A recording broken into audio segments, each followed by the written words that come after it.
Bismillahirrahmanirrahim. This is Muhammad Anwar, Registered Nurse Officer and Director of ANCA. आज हम discuss करेंगे जो upcoming MSN test हैं KMU जो 17 दिसंबर से होंगे, तो इसके बारे में हम डिस्कस करेंगे क्योंकि most of the students they demands और दे रिक्वेस्ट फॉर कि उसकी किस तरह हम प्रिपरेशन करें, कौन से सब्जेक्ट को हम स्टडी करें, कहाँ से MCQs आएंगे, टोटल प्रोसेस के बारे में। तो KMU के अगर हम MSN की बात करें तो तकरीबन टोटल 40 सीट KMU जो है वो देते हैं अपने स्टूडेंट्स को, जिसमें फाटा और ऑल ओवर द पाकिस्तान से जो है वो तकरीबन टोटल 40 स्टूडेंट्स लेते हैं। तो इसके लिए सबसे पहले वो अपना टेस्ट कंडक्ट करते हैं और टेस्ट में जो स्टूडेंट्स उसको क्लियर कर देते हैं उसमें एक परसेंटेज दी जाती है। जो लास्ट टाइम था 30 वाज द जो पासिंग मार्क्स थे वो 30 रखा गया था। तो इसी तरह उसके डिपेंड करते हैं टेस्ट के स्कोर पे कि कितने ज़्यादा स्टूडेंट स्कोर लेते हैं, तो फिर इस हिसाब से वो इंटरव्यू के लिए एक मतलब कट ऑफ वैल्यू रखते हैं, पॉइंट रखते हैं, और अगर किसी के स्कोर उससे ज़्यादा हैं तो फिर वो इंटरव्यूज़ के लिए अपीयर होते हैं, और इंटरव्यूज़ में जब जो स्टूडेंट्स उसको क्लियर कर देते हैं तो फिर फाइनल सिलेक्शन के लिए वो स्टूडेंट जाते हैं। तो सबसे पहले अपने KMU की टेस्ट देना पड़ता है, और KMU की जो टेस्ट है उसके लिए अपने ऑनलाइन रजिस्ट्रेशन करने होते हैं जो पोस्ट ग्रेजुएट पोर्टल है उसके ऊपर। तो most of the student they have already applied for the MSN test. जो अप्लाई कर चुके हैं तो वो अपना स्टेटस भी देख सकते हैं, जो उसके स्लिप जब वो अपने जो डिपॉजिट स्लिप है वो अपलोड करते हैं तो इसके 72 आवर बाद फिर वहाँ पे एक ऑप्शन शो होता है। पहले नॉट वेरीफाइड होते हैं और फिर वेरीफाइड हो जाते हैं, तो एट्स मीन कि आपका एडमिशन हो चुका है। इसके बाद जब आप टेस्ट के लिए तैयारी करेंगे तो सबसे पहले आपको पता होनी चाहिए कि कौन कौन से MCQs मतलब कौन कौन से सब्जेक्ट आपने स्टडीज़ करने हैं। तो कुछ MCQs आते हैं नर्सिंग नॉलेज से रिलेटेड, मतलब जो सिनेरियो टाइप की क्वेश्चन होते हैं, जो आपकी क्लिनिकल साइड पे जो आप प्रैक्टिस करते हैं तो वहाँ से कुछ कुछ क्वेश्चन आते हैं सिनेरियो टाइप के। फॉर एग्जांपल अगर आप इमरजेंसी डिपार्टमेंट में काम करते हैं तो एक MCQs इसमें इस तरह से थे कि एक पेशेंट इमरजेंसी डिपार्टमेंट में आ जाते हैं with the complain of SOB, और उसको चेस्ट पेन भी है, स्वेटिंग भी है, रेस्टलेस भी है पेशेंट। तो एज आ नर्स आप क्या करोगे, मतलब सबसे पहले आप डॉक्टर को इन्फॉर्म करोगे या आप उसको पोजीशन दोगे या ऑक्सीजनेशन दोगे या कोई मेडिसिन जो है पेन किलर आप उसको दोगे। तो इस टाइप के क्वेश्चन आते हैं जो नर्सिंग नॉलेज के रिलेटेड होते हैं। तो आपने एक तो आपकी जो नर्सिंग नॉलेज है, आप जो क्लिनिकल साइड पे आप जो प्रैक्टिस करते हैं तो उस वो आपकी स्ट्रांग होनी चाहिए क्योंकि उससे MCQs आते हैं। दूसरा, रिसर्च जो सब्जेक्ट है उससे कुछ MCQs आते हैं, फॉर एग्जांपल वेरिएबल के बारे में, क्वालिटेटिव क्वांटिटेटिव, जो स्टडी डिज़ाइन है डिफरेंट जो स्टडी डिज़ाइन है उसमें से क्वेश्चन आते हैं। तो रिसर्च को भी आपने स्टडीज़ करने हैं। इसके अलावा एपिडेमियोलॉजी से कुछ क्वेश्चन देते हैं। इसके अलावा जो most of the question they from the theories, जो थ्योरीज है, थ्योरीज के जो कॉन्सेप्ट है, उसकी जो टर्मिनोलॉजीज है, जो डिफरेंट थ्योरीज है उसमें से भी कुछ क्वेश्चन आते हैं। इसके अलावा बाय स्टैटिस्टिक्स से भी क्वेश्चन आते हैं, जो मोस्टली डिस्क्रिप्टिव बाय स्टैटिस्टिक है उसमें से ज़्यादा क्वेश्चन आते हैं। एनालिटिकल में से इतने ज़्यादा नहीं देते, लेकिन ओवरऑल अगर हम बात करें तो बाय स्टैटिस्टिक्स से भी MCQs आते हैं। तो आपकी बाय स्टैटिस्टिक एटलीस्ट इसके बारे में आपके पास नॉलेज हो। इसके अलावा एनालिटिकल रीजनिंग से एक क्वेश्चन आते हैं जिसमें 5 से लेकर 7 जूस होते हैं, तो मतलब कि 5 to 7 MCQs ये एनालिटिकल रीजनिंग से आते हैं। और एनालिटिकल रीजनिंग और इसके अलावा इंग्लिश से भी कुछ MCQs आते हैं। मोस्ट ऑफ द 10 to लेकर 15 तक जो MCQs है वो इंग्लिश से आते हैं। तो इंग्लिश और जो एनालिटिकल रीजनिंग है इसके लिए बेस्ट, अगर आप जो जनरल गेट्स की बुक आते हैं अगर आप उस बुक को स्टडी करेंगे तो मोस्ट ऑफ द जो एनालिटिकल रीजनिंग है या आपकी जो इंग्लिश पोर्शन है वो इससे कवर हो सकते हैं। इसके अलावा जो रिसेंटली जो लास्ट टाइम हुआ था मैथ्स में से भी कुछ क्वेश्चन आए थे, जो परसेंटेज फॉर एग्जांपल के आपकी क्लास में इतनी मेल है और इतनी फीमेल है, तो मेल और फीमेल के रेशो कितने हैं इस क्लास में परसेंटेज में अपने निकालने होते हैं। तो मतलब ये है कि ये जो मेन सब्जेक्ट है कि आपके पास रिसर्च के बारे में नॉलेज हो, थ्योरीज के बारे में आपके पास नॉलेज हो, बाय स्टैटिस्टिक के बारे में आपके पास नॉलेज हो, एनालिटिकल रीजनिंग आप उसको हल कर सकते हो, इंग्लिश के बारे में आपके पास नॉलेज हो, और जो आपकी नॉलेज जो नर्सिंग नॉलेज है वो आपके पास हो, मतलब जहाँ पे आप काम करते हैं तो एटलीस्ट उसके बारे में आपको पता हो कि किस तरह अपने पेशेंट को डील करना है। तो इसके लिए एक तो आपकी जॉब जो नर्सिंग की जॉब डिस्क्रिप्शन है उसके बारे में आपके पास नॉलेज हो, क्योंकि जो नर्सिंग रिलेटेड जितनी भी क्वेश्चन होते हैं, अगर हम नर्सिंग नॉलेज की बात करें तो उसमें आप 2-3 चीज़ों के ऊपर आप फोकस करेंगे।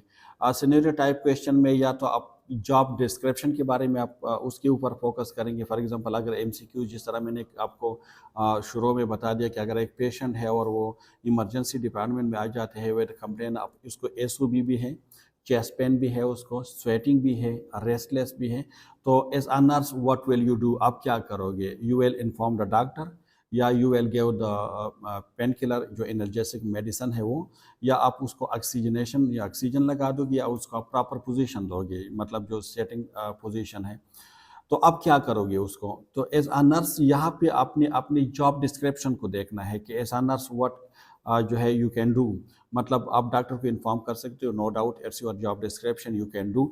क्या आप उसको पेन किलर दे सकते हो? No, because it's not your job description, it's the job description of the doctor, तो आप उसको मेडिसिन नहीं दे सकते। हाँ, अगर प्रिस्क्राइब मेडिकेशन की बात होती तो देन जो है आप उसको चूज़ कर सकते थे। थर्ड, ऑक्सीजनेशन भी अगर डॉक्टर ने उसको एडवाइस नहीं किया है तो आप अपनी मर्ज़ी से उसको नहीं दे सकते कितने ऑक्सीजन, लेकिन पोजीशन आप उसको दे सकते हैं। एटलीस्ट अगर आप उसको प्रॉपर पोजीशन दोगे तो मतलब उससे जो उसकी एसओबी है वो कम हो सकते हैं।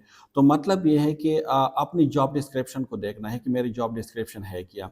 इसी तरह अगर आपसे कोई क्वेश्चन पूछा जाता है कि एक पेशेंट है और वो इमरजेंसी डिपार्टमेंट में आ जाते हैं या किसी भी वार्ड में आ जाते हैं, वो हाइपरटेंसिव पेशेंट है, उसको बहुत सीवियर हेडेक भी है और विजन प्रॉब्लम भी उसको शुरू हो गई है उसके साथ, और बहुत ज़्यादा क्राई, रेस्टलेस, इरिटेबल है, तो एज अ नर्स आप क्या करोगे? आया आप उसको पेन किलर दोगे, या आप उसकी जो बीपी है यानी वाइटल साइन है वो चेक करेंगे, या जो एंटी हाइपरटेंसिव मेडिसिन है वो उसको देंगे, या अपने डॉक्टर को इन्फॉर्म करना है। तो यहाँ पे आप फिर जो है नर्सिंग प्रोसेस पे जाओगे कि नर्सिंग प्रोसेस में फर्स्ट स्टेप क्या है। अगर आप डायरेक्टली उसको मेडिकेशन दे रहे हो तो एट्स मीन कि आप इम्प्लीमेंटेशन पे जा रहे हो, इन जैसे the fourth stage of the nursing process. तो सबसे पहले आपने उसको असेसमेंट करने, असेसमेंट में आपने उसकी बीपी दोबारा चेक करने, क्योंकि आप सिर्फ पेशेंट की बात पे रिलाई नहीं कर सकते, आप पेशेंट की बीपी को चेक करोगे, इसके बाद जो है आप डायग्नोस पे जाओगे कि हाँ वाकई उसकी बीपी ज़्यादा है या कम है, फिर देखोगे कि डॉक्टर ने उसके लिए मेडिसिन प्रिस्क्राइब की है या नहीं की है, अगर की है तो then you will give the medicine. So it's mean कि इस टाइम पे फिर आपने नर्सिंग प्रोसेस पे जाना है। कभी कभार ऐसी सिनेरियो की टाइप क्वेश्चन आएंगे कि फिर आपने एबीसी पे जाना है कि सबसे पहले अपने एयरवे को क्लियर करना है, ब्रीथिंग को इंश्योर करने हैं, और फिर सर्कुलेशन पे जाना है। लेकिन कभी कभार अगर सीपीआर की बात हो रही है तो फिर आप कैप पे जाओगे, सबसे पहले अपने सर्कुलेशन को चेक करना और इंश्योर करना है, फिर आपने एयरवे और ब्रीथिंग की तरफ जाना है। तो मतलब ये है कि जितनी भी नॉलेज है, मतलब नर्सिंग नॉलेज रिलेटेड क्वेश्चन है, तो इसमें आपके पास आपकी जॉब डिस्क्रिप्शन, नर्सिंग जो एनसीपी है मतलब नर्सिंग केयर प्रोसेस जो है, और आपके मतलब एबीसी, इन चीज़ों के बारे में आपके पास नॉलेज हो, so then you will be able to give the correct answer. दूसरी बात, जिस तरह मैंने कहा कि आपके पास ये जो बाकी है थ्योरीज के बारे में, कि मतलब थ्योरीज क्या है, कॉन्सेप्ट क्या है, प्रीपोजिशन क्या है, इसके अलावा अगर जो मेन थ्योरीज है, पैराडाइम क्या है, कितने मेटा पैराडाइम है, इसके बारे में एटलीस्ट आपके पास नॉलेज हो। जो डिफरेंट स्कूल ऑफ थॉट है, इसके बारे में आपके पास नॉलेज हो कि कौन कौन से स्कूल ऑफ थॉट है जो डिफाइन करते हैं, तो उसके बारे में आपके पास थोड़े बहुत नॉलेज हो। इसके अलावा अगर हम बात करें इंग्लिश की, तो इंग्लिश में मोस्टली जो पेयर्स टाइप होते हैं, जो जनरल ग्रेड की बुक्स मैंने आप लोगों को एडवाइस की, तो उससे एनालिटिकल क्वेश्चन और ये आ सकते हैं। लेकिन एक जो ज़्यादा गलती स्टूडेंट कर देते हैं वो ये कर देते हैं कि वो सबसे पहले एनालिटिकल रीजनिंग की क्वेश्चन की तरफ जाते हैं, जो कि बहुत ज़्यादा टाइम कंज्यूमिंग क्वेश्चन होते हैं, उसमें जो ज़्यादातर टाइम है आप वहाँ पे वेस्ट कर देते हैं। तो सबसे पहले आपने उस स्टेप पे नहीं जाना है। जो एनालिटिकल रीजनिंग है it should be your last choice, मतलब आप जितने भी क्वेश्चन है सबसे पहले वो क्वेश्चन सॉल्व करें, एट द एंड जितना भी टाइम आपके पास रहेगा उसमें सिर्फ आपने फिर एनालिटिकल रीजनिंग की तरफ जाना है, क्योंकि एनालिटिकल रीजनिंग इतना मतलब ज़्यादा टाइम वेस्ट करते हैं कि फिर जब उस क्वेश्चन से आप फारिग हो जाते हैं तो इसके बाद आपके पास टाइम ही नहीं होता कि आप मज़ीद जो क्वेश्चन है वो हल कर सके। तो सबसे पहले आपने उस पोर्शन को करना है जो सबसे ज़्यादा ईजी है आपके लिए, इसके बाद जो है अपने मुश्किल की तरफ जाना है। तो नर्सिंग नॉलेज चूँकि it's very familiar to you, so आपने सबसे पहले उसको हल करना है। और दूसरा है कि time management is very important. अपने जितनी भी पोर्शन है, जिस तरह मैंने बता दिया कि 5 to 7 पोर्शन होते हैं, तो आपने हर पोर्शन के लिए अपने अपने टाइम देने हैं और हर उस टाइम के अंदर आपने उस पोर्शन को हल करना है। एट द एंड आपके पास एटलीस्ट इतना टाइम हो 1 to 2 मिनट्स कि आप दोबारा उसको रीचेक करें कि मतलब कहीं पे आपने एमसीक्यूज तो मिस नहीं की है या कहीं पे आपने आपके रोल नंबर और ये सारी चीज़ें आप उसको चेक कर सके। तो इट वाज कम्प्लीटली, तो मैं नहीं कह सकता क्योंकि टाइम बहुत ज़्यादा शॉर्ट है, वरना मैं तो चाहता था कि मैं आप लोगों को जो रिसर्च से जो क्वेश्चन आते हैं, मोस्ट ऑफ द क्वेश्चन मैं उसके बारे में भी बता दूं कि कौन कौन से टॉपिक को आपने स्टडीज़ करने हैं, बल्कि मैं आपको वो सिखा भी देता। But due to shortage of the time बस सिर्फ आपको इतना बताना था कि आपने कौन कौन सी एरिया पे आपने फोकस करने हैं, कौन कौन से बुक्स अपने स्टडीज़ करने हैं, कौन कौन से एमसीक्यूज़ आ सकते हैं पेपर में, तो इसके बारे में थोड़ी इन्फॉर्मेशन देनी थी। तो hopefully it will be very helpful for you. अगर फिर भी कोई क्वेश्चन है, कोई क्वेरीज है, या अगर आप कुछ मज़ीद पूछना चाहते हैं अबाउट द MSN टेस्ट कि KMU में किस पैटर्न के MSN टेस्ट आते हैं, so you can ask me in the comment section. आप मुझसे कमेंट सेक्शन में भी पूछ सकते हैं, हमारी जो फेसबुक पेज है आप वहाँ पे भी कमेंट्स करके पूछ सकते हैं, हमारी जो यूट्यूब पेज है आप वहाँ पे भी पूछ सकते हैं, हमारे जो चैनल है इसमें भी कमेंट सेक्शन में आप पूछ सकते हैं हमसे, और हम ट्राई करेंगे कि हम टाइमली आपको आंसर दे दें। So good luck, best wishes for your coming test. Hopefully कि इंशाल्लाह आप क्वालिफाई कर पाओगे उसको।